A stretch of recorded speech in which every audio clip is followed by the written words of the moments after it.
المرسلين أما بعد فقد قال الله تبارك وتعالى في القرآن المجيد والفرقان الحميد أعوذ بالله من الشيطان الرجيم بسم الله الرحمن الرحيم ذلك الكتاب لا ريب فيه قال الله تبارك وتعالى في مقام آخر فأتوا بسورة من مثله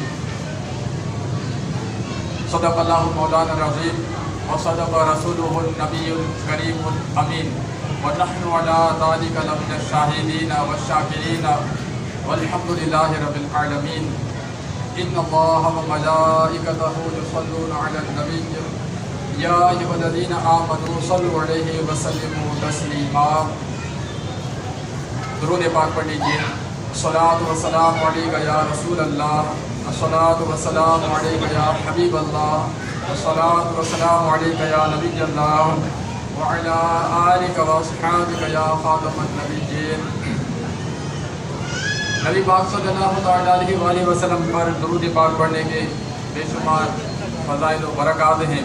جو شخص ایک مرتبہ سید عالم علیہ السلام پر درود پاک پڑھتا ہے اللہ تبارک و تعالیٰ اس پر 10 رحمتیں نازل فرمایا کرتا ہے. ایک مرتبہ حصول برکت کی نیت سے درود شریف پڑھی صلو علی الحبیب صلی اللہ تعالیٰ علی محمد صلی اللہ تعالیٰ علیہ وآلہ وصحبہ وبارک وسلم. صدائیں درودوں کی آتی رہیں گی جنہیں سن کر دل شاد ہوتا رہے گا.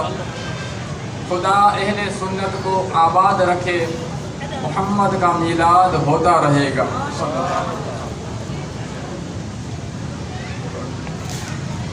حشر تک ڈالیں گے ہم پیدائش مولا کی دھوم، حشر تک ڈالیں گے ہم پیدائش مولا کی دھوم.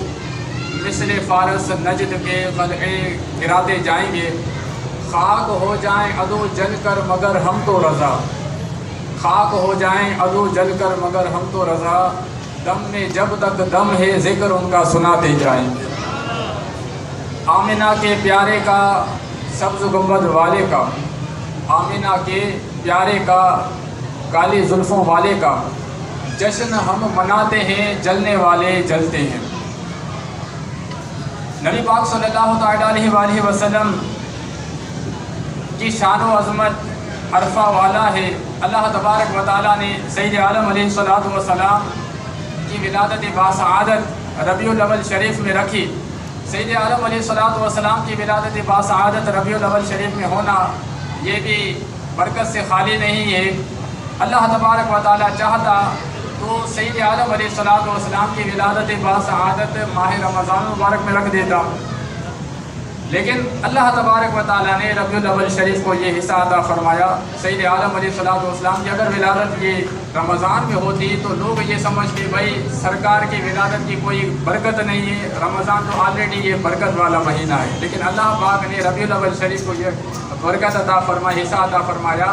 آج ربیع الاول شریف جو ہے گویا کہ مہینوں میں ایک خصوصی حیثیت رکھتا ہے. اسی طرح جمعے کے دن ولادت باسعادت نہ فرمائی بلکہ پیر شریف کو منتخب فرمایا. پیر شریف کو اللہ تبارک و تعالیٰ نے یہ شرف اور بزرگی عطا فرمائی. سید عالم علیہ السلام کی ولادت باسعادت جب قریب تھی تو علماء لکھتے ہیں کہ دن اور رات میں اختلاف ہو گیا. رات چاہتی تھی کہ مجھ میں ولادت ہو جائے، دن کی خواہش تھی کہ یہ سعادت مجھ کو حاصل ہو جائے. تو اللہ تبارک و تعالیٰ نے دن کو بھی خوش کر دیا، رات کو بھی خوش کر دیا. کس طرح کہ رات ختم ہونے والی تھی اور دن شروع ہونے والا تھا، اور وہ مبارک وقت ہے وقت سحر. سید عالم صلی اللہ تعالیٰ علیہ وآلہ وسلم کی ولادت باسعادت اس وقت سحر میں ہوئی. آپ کا میلاد منانا یہ معاذ اللہ کوئی شرک و بدعت نہیں ہے بلکہ یہ شرک کا توڑ ہے. میلاد منانا شرک کا توڑ ہے اور بدعت نہیں بلکہ سنت ہے. میلاد منانا شرک نہیں بلکہ شرک کا توڑ ہے. کس طرح کہ پہلے جو انبیاء کرام علیہ السلام گزرے، سیدنا عیسیٰ علیہ السلام، موسیٰ علیہ السلام، عزیر علیہ السلام اور دیگر انبیاء کرام علیہ السلام گزرے. انہوں نے جب معجزات دکھائے تو ان کی امتیوں نے معاذ اللہ کسی کو خدا کا بیٹا بنا لیا اور کسی کو کیا بنا دیا. تو ہم عاشقان رسول صلی اللہ تعالیٰ علیہ وآلہ وسلم نبی پاک علیہ السلام کا میلاد بنا کر اس بات کو ثابت کرتے ہیں کہ ہم نبی پاک علیہ الصلوۃ والسلام کو عیسائیوں کی طرح خدا کا بیٹا نہیں مانتے، یہودیوں کی طرح حضرت عزیر علیہ السلام کو جس طرح وہ خدا کا بیٹا مانتے ہیں ہم نہیں مانتے۔ ہم میلاد منا کر اس بات کو ثابت کرتے ہیں، شرک کا توڑ کرتے ہیں کہ نبی پاک علیہ الصلوۃ والسلام پیدا ہوئے ہیں، اور جو پیدا ہوتا ہے وہ خدا نہیں ہوتا۔ تو ہم سرکار کا میلاد منا کر گویا کہ شرک کی جڑیں کاٹتے ہیں۔ جو میلاد کے منکر ہیں، میلاد نہیں مناتے، وہ اپنی خیر منائے، کہیں نبی پاک علیہ الصلوۃ والسلام کو معاذ اللہ خدا تو نہیں مانتے۔ تو میلاد منانا اس وجہ سے بھی ضروری ہے کہ نبی پاک علیہ الصلوۃ والسلام گویا کہ پیدا ہوئے، یہ عقیدہ کیا جا رہا ہے، اور نبی پاک علیہ الصلوۃ والسلام خدا نہیں بلکہ اللہ تبارک و تعالیٰ کے محبوب بندے ہیں، نبی ہیں صلی اللہ علیہ وآلہ وسلم۔ اسی طرح میلاد منانا بدعت نہیں بلکہ سنت ہے۔ اللہ تبارک و تعالیٰ نے جگہ جگہ قرآن پاک کا اگر آپ مطالعہ کریں، کہیں آدم علیہ السلام کی ولادت کا ذکر ہو رہا ہے، سیدہ مریم کی، سیدنا عیسیٰ علیہ السلام کی ولادت کا ذکر ہو رہا ہے، اور دیگر کا۔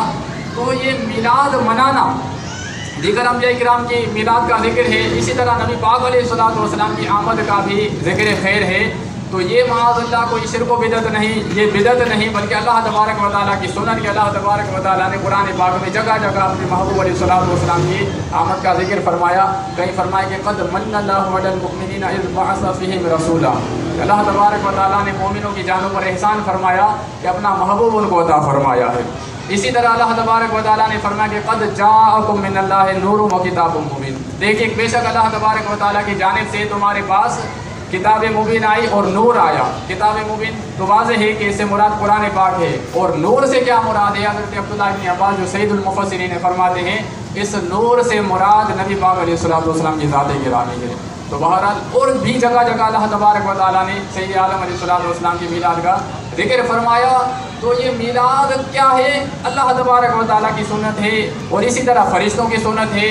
سیدہ آمنہ رضی اللہ تعالیٰ عنہا ارشاد فرماتی ہیں کہ جب میرے بیٹے کی ولادت قریب تھی تو میں نے دیکھا کہ 3 جھنڈے گاڑے گئے، ایک مشرق میں، ایک مغرب میں، اور تیسرا خانہ کعبہ کی چھت پر، اور پھر میرے بیٹے محمد کی ولادت ہو گئی صلی اللہ علیہ وآلہ وسلم۔ اور یہ یاد رکھیے کہ فرشتوں نے اس طرح گویا کہ میلاد منایا کہ جھنڈے لگا دیے۔ تو جھنڈے لگانا بھی معاذ اللہ یہ کوئی بدعت نہیں ہے بلکہ یہ فرشتوں کی سنت ہے، اور فرشتے جو بھی کام کرتے ہیں اللہ تبارک و تعالیٰ کے حکم سے کام کرتے ہیں۔ گویا کہ اللہ تبارک و تعالیٰ نے فرشتوں کو حکم دے دیا کہ میرے محبوب کی ولادت ہونے والی ہے، جا کر جھنڈے لگا دو۔ تو بہرحال اسی طرح انبیاء کرام علیہ السلام کی بھی سنت ہے۔ انبیاء کرام علیہ السلام سے جو عالم ارواح میں اللہ تبارک و تعالیٰ نے وعدہ لیا، یہ قرآن پاک میں موجود ہے۔ تو ہر نبی علیہ السلام اللہ تبارک و تعالیٰ نے تاج نبوت ان کے سر پر سجایا، خود تشریف لے کے آئے، خود صاحب گویا کہ فضیلت ہیں اور نبی ہیں، رسول ہیں، لیکن اس کے ساتھ ساتھ نبی پاک علیہ السلام کی شان و عظمت کے ڈنکے بجاتے آ رہے ہیں، چاہے وہ سیدنا آدم علیہ السلام ہو، وہاں سے لے کر آپ آ جائیں حضرت عیسیٰ علیہ السلام۔ ہر نبی علیہ السلام نے نبی پاک علیہ السلام کی شان و عظمت گویا کہ وہ اپنی امتیوں کو سناتے آئے۔ حضرت عیسیٰ علیہ السلام نے معجزات دکھائے، آپ علیہ السلام کے معجزات دیکھ کر لوگوں نے کہا کہ کیا آپ ہی ہیں نبی آخر زمان علیہ السلام؟ اللہ اکبر۔ سیدنا عیسیٰ علیہ السلام نے فرمایا کہ میں نبی آخر زمان نہیں ہوں بلکہ یأتی من بعدی، وہ میرے بعد آنے والے ہیں، اسمہ احمد، ان کا نام اسم گرامی احمد ہوگا صلی اللہ تعالیٰ علیہ وآلہ وسلم۔ تو اندازہ لگائیں کہ عیسیٰ علیہ السلام نے ایسے معجزات دکھائے کہ ان کی یہ شان ہے، تو پھر جن کی وہ بشارت دینے والے ہیں تو اس بشارت والے آقا علیہ السلام کی کیا شان ہوگی؟ تو سید عالم علیہ السلام کو اللہ تبارک و تعالیٰ نے وہ شان اور عظمت عطا فرمائی۔ اب جو میں نے آیت کریمہ تلاوت کی وہ ذالک الکتاب لا ریب فیہ، قرآن پاک ہمارے ماشاءاللہ ریحان بھائی کے فرزند عالیہ نے حفظ کیا ہے۔ قرآن پاک کے حوالے سے بھی انشاءاللہ میں کچھ عرض کروں گا کہ اللہ تبارک و تعالیٰ نے اپنے محبوب صلی اللہ تعالیٰ علیہ وآلہ وسلم کو وہ شان و عظمت عطا فرمائی، وہ معجزات عطا فرمائے۔ اگر ہم دیکھتے ہیں تو دیگر انبیاء کرام علیہ السلام کو اللہ تبارک و تعالیٰ نے معجزات عطا فرمائے، اپنے محبوب کو بھی معجزات عطا فرمایا، لیکن دیگر انبیاء کرام علیہ السلام کو جو معجزات عطا فرمائے وہ اگر ہم گننا چاہیں تو انگلیوں پر ہم اس کو بآسانی گن سکتے ہیں۔ کہ موسیٰ علیہ السلام کو اتنے معجزات عطا ہوئے، عیسیٰ علیہ السلام کو اتنے عطا ہوئے، ابراہیم علیہ السلام کو اتنے عطا ہوئے، لیکن جب ہمارے آقا علیہ السلام کی بات آتی ہے تو انکاؤنٹیبل، ہم ان معجزات کو گن ہی نہیں سکتے، بلکہ علماء تو یہ فرماتے ہیں کہ ہمارے آقا علیہ السلام کو اللہ تبارک و تعالیٰ نے سراپا معجزہ بنایا ہے۔ اگر پیارے آقا علیہ السلام دیکھیں، معجزہ ہے وہ نبی کی نبوت کی دلیل ہوا کرتا ہے، ان کی رسالت کی دلیل ہوا کرتا ہے، تو نبی پاک علیہ السلام کو اگر بالفرض کوئی معجزہ عطا نہ ہوتا تو سید عالم علیہ السلام کا رخ جو زیبا ہے، پیارے آقا علیہ السلام کا جو چہرہ مبارک ہے، وہی اس قدر روشن تھا۔ اللہ تبارک و تعالیٰ نے ایسا اپنے محبوب علیہ السلام کو حسین و جمیل بنایا تھا کہ لوگ آپ علیہ السلام کے رخ زیبا کا دیدار کر کے کلمہ پڑھنے پر مجبور ہو جاتے تھے۔ ایسے کئی ایسے واقعات ہیں کہ جنہوں نے نبی پاک علیہ السلام کے چہرے کی زیارت کی اور دامن اسلام سے وابستہ ہو گئے۔ ان میں بہت بڑا نام ہے حضرت عبداللہ بن سلام رضی اللہ تعالیٰ عنہ، یہودیوں کے بہت بڑے عالم تھے۔ جب سید عالم علیہ السلام مدینہ تشریف لائے تو یہودیوں نے ان کو تیار کر کے بھیجا کہ جاؤ مناظرہ کرو، تو حضرت عبداللہ بن سلام رضی اللہ تعالیٰ عنہ کتابیں لے کر حضور کی محفل اقدس میں تشریف لے کے آئے۔ جب سید عالم علیہ السلام کے رخ زیبا پر نظر پڑتی ہے، مناظرہ بھول گئے، ساری باتیں بھول گئے اور سید عالم علیہ السلام کا کلمہ پڑھ کر مسلمان ہو گئے۔ اور پھر جب یہودیوں کے پاس تشریف لے کے گئے، ان کو بھی کہا کہ کلمہ پڑھ کر مسلمان ہو جاؤ۔ انہوں نے کہا کہ آپ نے کوئی مناظرہ نہیں کیا، کوئی بات تو کرتے، پھر آپ کو کلمہ پڑھ لیتے۔ آپ نے کچھ بھی نہیں کیا، جا کر ہی آپ نے کلمہ پڑھ لیا۔ حضرت عبداللہ بن سلام رضی اللہ تعالیٰ عنہ کوئی معمولی ہستی نہیں تھے بلکہ بہت بڑے عالم تھے۔ فرماتے ہیں کہ جب میں نے اس محبوب صلی اللہ تعالیٰ علیہ وآلہ وسلم کے رخ زیبا کا دیدار کیا تو میرے دل نے یہ گواہی دی کہ ایسا حسین چہرہ رکھنے والا جھوٹا ہو ہی نہیں سکتا۔ تو اندازہ لگائیے کہ یہ وہ ہمارے پیارے آقا علیہ السلام ہیں کہ اللہ تبارک و تعالیٰ نے نبی پاک علیہ السلام کو تمام انبیاء کرام علیہ السلام کو جو اوصاف و کمالات اور شان و عظمت عطا فرمائے، ان تمام کا جامع بنایا ہے۔ دیگر انبیاء کرام علیہ السلام کو جو فضیلتیں اور شرف اور مقام عطا ہوا، یہ سارے کے سارے ان میں الگ الگ تھے، سرکاری کی تنازعات میں موجود تھے۔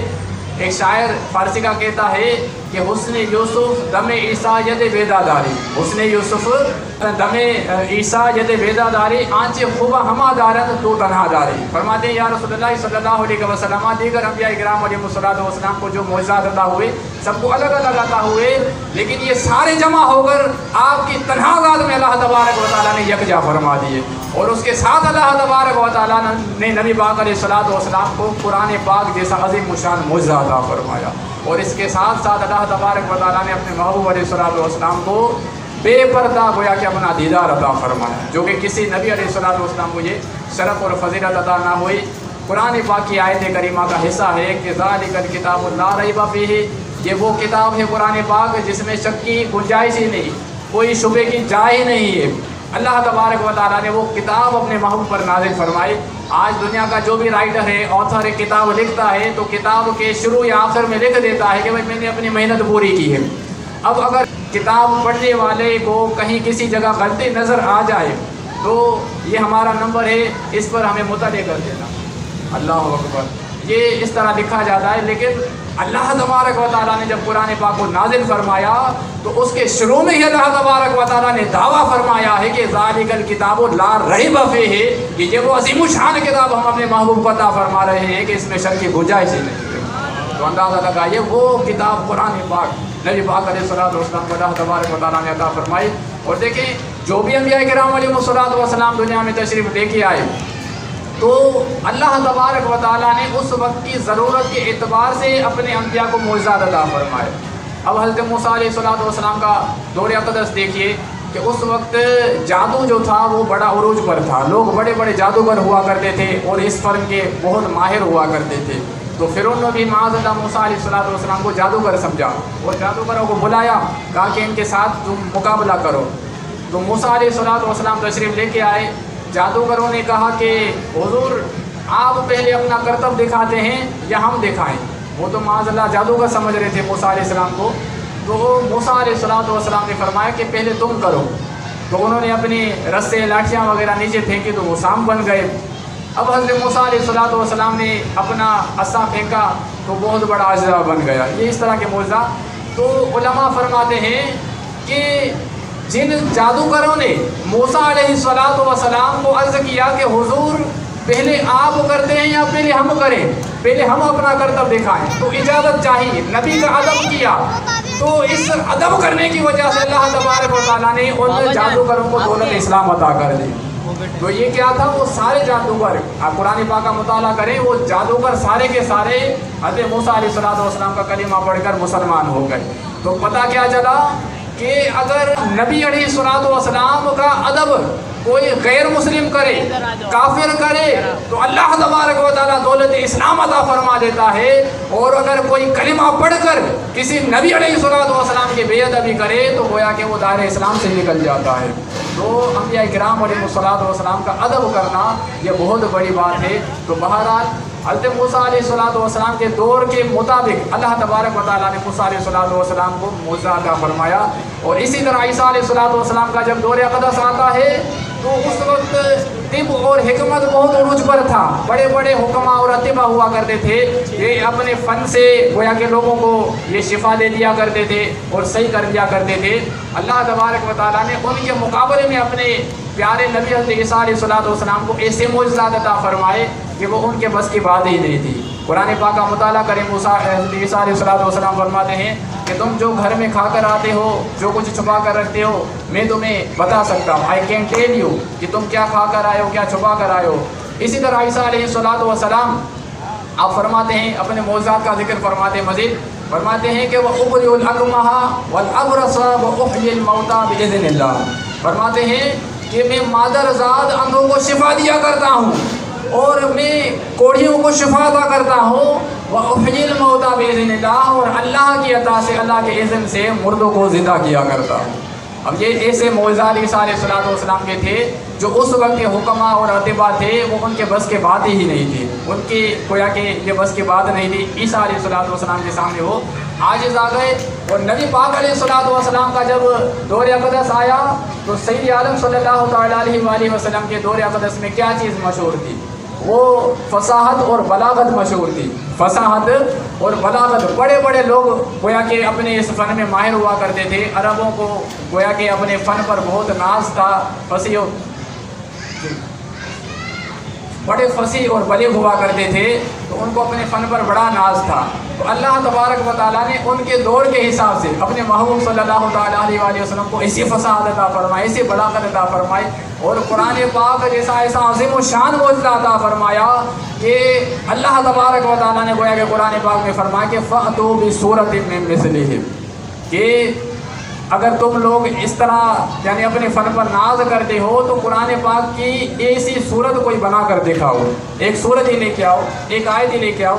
لیکن وہ اس چیز سے عاجز تھے، اور اس وقت جو بھی حکماء یہ فصاحہ بلاغہ ہوتے تھے، یہ جو بھی کلام لکھا کرتے تھے وہ خانہ کعبہ کی چھت پر آویزاں کر دیتے تھے اور اپنے فن کا اس طرح گویا کہ اظہار کرتے تھے۔ تو اس وقت جب قرآن پاک کی یہ صورت نازل ہوئی، کون سی؟ سورہ کوثر، اس کی 3 آیتیں، تو کسی نے کیا کیا کہ وہ 3 آیتیں خانہ کعبہ کی چھت پر آویزاں کر دی، اور پھر کہا کہ یہ 3 ہم نے شعر لکھے ہیں، 3 مصرے لکھے ہیں، اس کا 4تھا مصرع لکھ کے شعر کمپلیٹ کر دو۔ اس طرح کوئی لکھ کے دکھائے۔ اس نے کیا کیا کہ اس وقت ایک بہت بڑا شاعر تھا، لوگ اپنا کلام لکھ کر اس سے اس کی تصحیح کراتے تھے۔ تو یہ 3 آیتیں کوئی شخص اس کے پاس لے گیا اور کہا کہ ہم نے یہ کلام لکھا ہے، اس کا 4تھا مصرع لکھ کر ہمیں شعر کمپلیٹ کر کے دو۔ اس نے جب پڑھا، استاد الشعراء تھا، شاعروں کا استاد تھا، تو اس نے جب پڑھا تو کیا لکھا تھا؟ اِنَّا أَعْطَيْنَاكَ الْكَوْثَرَ فَصَلِّ لِرَبِّكَ وَانْحَرْ إِنَّ شَانِئَكَ هُوَ الْأَبْتَرُ۔ تو 4تھی جگہ پر اس نے لکھا کہ لَيْسَ هَذَا قَوْلَ الْبَشَرِ، 4تھی جگہ پہ لکھتا ہے کہ یہ کسی بشر کا کلام ہے ہی نہیں، بلکہ یہ خالق کائنات کا کلام ہے۔ تو دیکھیں وہ شاعر تھا، اپنے فن میں ماہر تھا، اس کو بھی پتا تھا، اپنے فن میں گویا کہ عروج پر تھا، ماہر تھا بہت، اس کو پتہ چل گیا، کیونکہ فن والے کو فن والا ہی جاننا کرتا ہے، وہ اپنے فن میں ماہر تھا، اس کو پتہ چل گیا کہ یہ کوئی معاذ اللہ کسی دنیاوی شخص کا کلام نہیں بلکہ یہ خالق کائنات کا کلام ہے۔ تو بہرحال ہمارے امام اہل سنت اعلیٰ حضرت رحمۃ اللہ تعالیٰ علیہ ارشاد فرماتے ہیں کہ میں نثار تیرے کلام پر ملی یوں تو کس کو زبان نہیں، وہ سخن ہے جس میں سخن نہیں، وہ بیان ہے جس کا بیان نہیں۔ اور اسی طرح فرماتے ہیں کہ تیرے آگے یوں ہیں دبے لجے فصحاء عرب کے بڑے بڑے، کوئی جانے منہ میں زبان نہیں بلکہ جسم میں جان نہیں۔ پیارے آقا علیہ الصلوۃ والسلام جب ان کے سامنے اپنا کلام فرمایا کرتے تھے، قرآن پاک تلاوت کیا کرتے تھے، تو وہ لوگ سرکار دو عالم علیہ الصلوۃ والسلام کے سامنے عاجز آ جایا کرتے تھے، گویا کہ ان کے جسم میں جان ہی نہیں ہے، منہ میں زبان ہی نہیں ہے۔ وہ کلام اللہ تبارک و تعالیٰ نے اپنے محبوب علیہ الصلوۃ والسلام کو قرآن پاک عطا فرمائے۔ دیکھیں صحابہ کرام علیہم رضوان خوش نصیب تھے جنہوں نے نبی پاک علیہ الصلوۃ والسلام کی ظاہری حیات میں سرکار کے سامنے سرکار دو عالم علیہ الصلوۃ والسلام سے جاری ہونے والے معجزات کو اپنی آنکھوں سے دیکھا۔ اب ہم کیسے دیکھیں؟ وہ سارے معجزات اس وقت تک تھے، اب ہم کیسے دیکھیں؟ ہم اس وجہ سے بھی خوش نصیب ہیں کہ ہمارے پاس قرآن پاک جیسا عظیم الشان معجزہ موجود ہے۔ تو قرآن پاک نبی پاک علیہ الصلوۃ والسلام کے بڑے معجزات میں اس کا شمار ہوتا ہے۔ قرآن پاک عاجز کرنے والی کتاب ہے، سب سے زیادہ پڑھنے والی کتاب ہے، اور قرآن پاک کا یہ کیا معجزہ کم ہے کہ اس کو چھوٹے چھوٹے بچے بھی حفظ کر لیا کرتے ہیں۔ ماشاء اللہ ہمارے درمیان چھوٹے یہ بیٹھے ہوئے ہیں، ان کی عمر دیکھیں، اس طرح کئی ایسے چھوٹے بچے قرآن پاک کو حفظ کر لیتے 30 پارے۔ اب کوئی دنیا کی اور کتاب نہیں جس کو ہو بہو بالکل کمپلیٹ ایز اٹ حفظ کر لیا جائے، یہ قرآن پاک کا معجزہ ہے۔ خلیفہ اعلیٰ حضرت مفتی سید نعیم الدین مراد آبادی رحمۃ اللہ تعالیٰ علیہ کا مناظرہ ایک ہندو کے ساتھ ہوا، تو ہندو نے کہا کہ ہمیں تمہارے قرآن پاک کے 15 پارے یاد ہیں، کیا تمہیں ہماری کسی کتاب کی کوئی یعنی کچھ حصہ یاد ہے؟ تو حضرت مفتی نعیم الدین مراد آبادی رحمۃ اللہ تعالیٰ نے فرمایا تو قرآن پاک کا معجزہ ہے، یاد کرنے والے کو یاد ہو جاتے ہیں، اور تمہاری کوئی کتاب میں کوئی سی بات نہیں ہے۔ تو بہرحال یہ قرآن پاک وہ عظیم الشان معجزہ ہے، سبحان اللہ۔ نبی پاک علیہ الصلوۃ والسلام ارشاد فرماتے ہیں کہ جس نے الف لام میم پڑھا، میں نہیں کہتا کہ یہ الگ الگ گویا کہ ایک حرف ہے، بلکہ الف الگ ہے، لام الگ ہے اور میم الگ ہے، اور ایک حرف پر 10 نیکیاں ملتی ہیں، ایک حرف پر، یعنی جس نے الف لام میم کہا اس کو 30 نیکیاں مل گئی۔